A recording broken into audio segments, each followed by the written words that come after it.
Assalamualaikum warahmatullahi wabarakatuh. Kembali di Kang Ohim Channel. Mudah-mudahan pemirsa dalam keadaan sehat walafiat sehingga dapat melaksanakan kewajiban di 10 terakhir di bulan Ramadan. Mudah-mudahan kita akan selalu mendapatkan diterima oleh Allah Subhanahu wa Ta'ala. Amin ya Rabbal Alamin. Sekarang kita akan mereview Masjid Kebanggaan Wong Cirebon, yaitu Masjid Agung Sang Cipta Rasa, yang juga disebut sebagai masjid tertua di Cirebon. Diperkirakan dibangun sejak tahun 1480 Masehi. Ini dikenal juga sebagai Masjid Agung Kesepuan atau Masjid Agung Cirebon. Sesuai dengan namanya, masjid ini berada dalam kompleks Keraton Kesepuan Cirebon. Pembangunan Masjid Agung Sang Cipta Rasa diprakarsai oleh Nyi Ratu Pakungwati, dibantu oleh sejumlah anggota Wali Songo dan beberapa tenaga ahli dari Kesultanan Demak yang dipimpin oleh Raden Patah. Salah satu anggota Wali Songo yang berperan dalam merintis pembangunan masjid ini disebut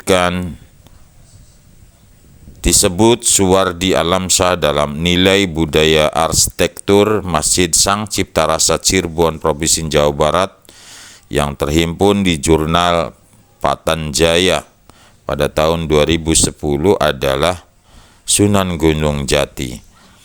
Namun Suwardi Alamsyah berdasarkan hasil penelitiannya menyebutkan pembangunan Masjid Sang Cipta Rasa ini dilakukan pada kurun waktu 1498 sampai 1500 Masehi.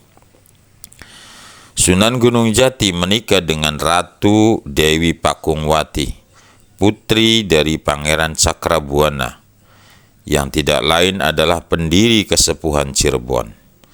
Selain Gunung Jati, ada pula anggota Wali Songo lainnya yakni Sunan Kalijaga yang memimpin proyek pembangunan Masjid Agung Sang Cipta Rasa Cirebon. Sebagai arsitektur perancang masjid, tersebutlah nama Raden Sepat yang memimpin para ahli bangunan dari Jawa.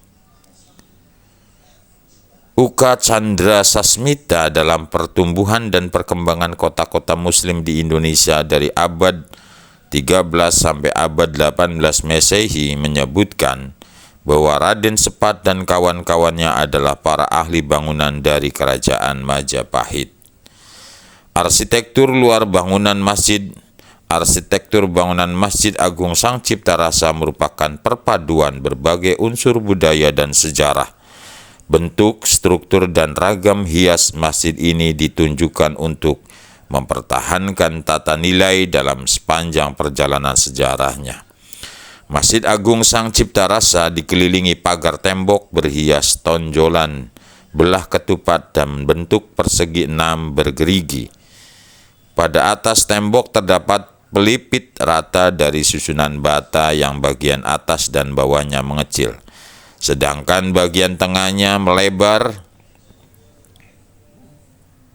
dengan ketinggian 70 cm dan berjumlah 20 buah serta terdapat lampu penerang di puncaknya atau candi laras. Pada pagar tembok terdapat 6 buah pintu, yaitu 3 pintu pada sisi timur, 1 pintu pada sisi utara, dan 2 pintu pada sisi tengah. Bentuk pintu dan gerbang menyerupai gapura padukarsa. Di gerbang pintu utama sebelah timur bagian tengah berhias sayap bersusun. Di atas gapura yang melengkung terdapat tulisan Arab, dan di bagian kanan terdapat hiasan candi laras.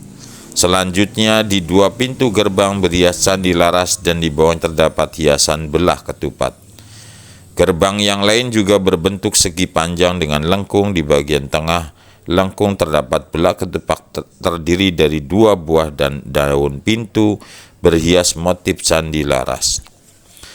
Arsitektur bangunan inti Masjid Mudofar Mufid dan kawan-kawannya melalui riset berjudul Konsep Arsitektur Jawa dan Sunda pada Masjid Agung Sang Cipta Rasa dalam jurnal modul tahun 2014 mengungkapkan bangunan utama masjid berukuran 17,80 kali 13,30 meter dengan tonjolan di bagian barat.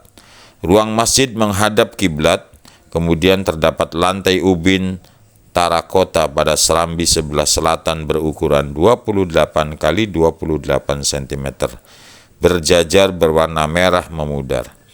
Dinding bangunan inti terpisah dari atap dengan tinggi sekitar 3 meter dan tebal 56 cm. Dinding ini berfungsi sebagai pemisah antara ruang dalam dengan serambi dan terbuat dari batu kapur setebal 5-7 cm. Pada seluruh dinding berwarna jingga kemeran kecuali pada bagian ukir terdapat putih seperti mihrab dan dinding luar terdapat hiasan tambahan dari porselin dan dinding berukuran 10 kali 10 cm di sisi selatan dan di sisi utara. Seluruh dinding berwarna jingga dan polos kecuali bagian atas pintu. Pada ujung selatan dan utara dinding barat bagian atas terdapat hiasan pelipit rata sedangkan pada dinding barat bagian tengah terdapat tonjolan bulat. Sementara di bagian tengah berhias medalion sebanyak 9 tiap sisi kiri dan kanan pintu.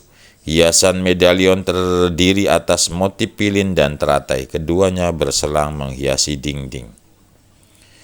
Di sekeliling bangunan inti terdapat 9 buah pintu terbuat dari kayu, 1 pintu di sebelah timur dan masing-masing 4 pintu di utara dan selatan, terdiri dari atas pintu dan polos. Pintu dekat dinding barat timur berukuran tinggi 168 dan lebar 68 cm. Sedangkan yang di tengah tingginya 122 cm dan lebar 55 cm.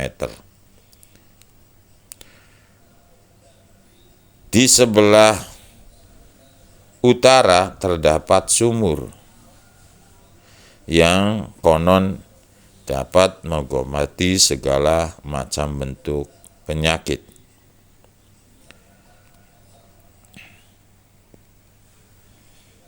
Ini adalah sumur ya yang konon dapat mengobati segala macam penyakit. Kita coba berada di dalam. Ini adalah tempat pengimaman dan tempat khutbah. Di tengah ada saka tatal, yaitu saka kayu yang terbuat dari tatal atau serpihan-serpihan kayu kecil. Dan ini bagian timur, di mana di sini warnanya bukan merah tetapi coklat agak keputihan seperti mi'rab, dan di sini biasa digunakan tempat pengimaman. Sebenarnya kalau kita lihat di posisinya ini adalah pintu masuk, di mana di situ ada kolah untuk mencuci kaki sebelum masuk ke masjid.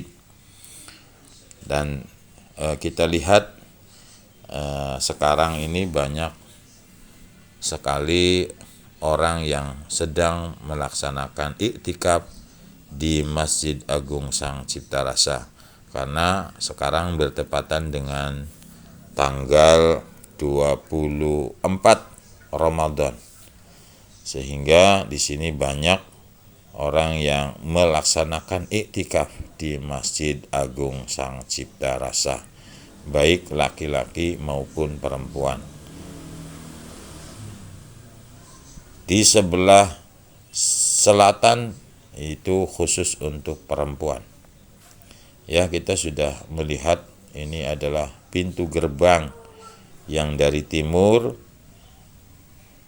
dan di sekeliling ini banyak sekali peziarah yang melaksanakan kegiatan iktikaf di Masjid Agung Sang Cipta Rasa.